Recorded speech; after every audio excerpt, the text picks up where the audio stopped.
ખેડા જિલ્લામાં સ્થાનિક સ્વરાજ્યની ચૂંટણીમાં ભાજપનો વિજય। મહુધા નગરપાલિકામાં ભાજપનું 14 સીટ, અન્યની 10 સીટ આવતા ભાજપની બહુમતી।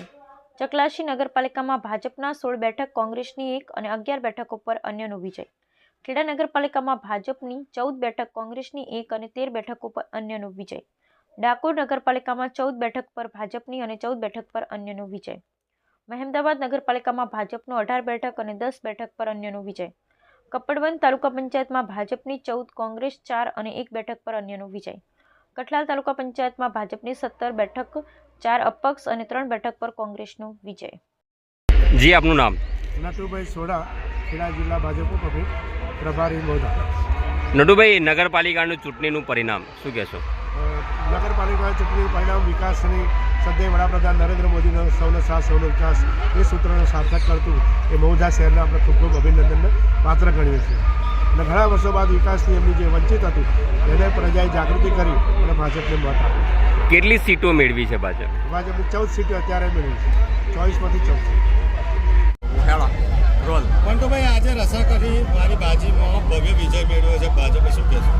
બસ અમે નરેન્દ્ર મોદીના શાસનમાં અને ધારાસભ્ય તથા જિલ્લા પ્રમુખના માર્ગદર્શન હેઠળ આ ઇલેક્શન અમે લડ્યા અને આવનારા ભવિષ્યની અંદર મહુધાની સ્થિતિ બદલવા માટે અને ભૂતકાળમાં થયેલા અમારા કામોને પ્રજાએ આશીર્વાદ આપ્યા। બસ એટલું જ। ભારત માતા કી જય, વંદે માતરમ।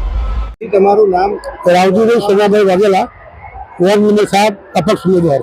કેટલા અપક્ષનું આપણે વિજય થયો છે અને કેટલી સીટ? હાલમાં 2013 અપક્ષો મારો વિજય થયા છે, પણ બોડી અપક્ષોની બનશે એ પણ બીજા સભ્યો લાવીશ।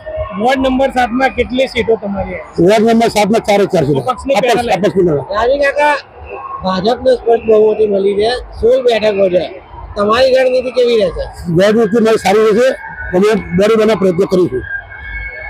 બોડી બનાવવા પ્રયત્ન કરશો? લાગે તો ભાજપમાંથી કોઈ સભ્યો આપણી બાજુ? 100%। મારું નામ ચિરાગ પૂનમભાઈ પટેલ, હું ચકલાસી નગરપાલિકા પ્રભારી તરીકે ભારતીય જનતા પાર્ટીમાંથી મને અહીંયા આગળ મૂકવામાં આવેલો। ચકલાસી નગરપાલિકા અમલમાં આવ્યા પછી પ્રથમવાર ભારતીય જનતા પાર્ટીને સ્પષ્ટ બહુમતી મળી છે। 28માંથી 16 સીટો પર અમે ભાજપનો ભગવો લહેરાયો છે।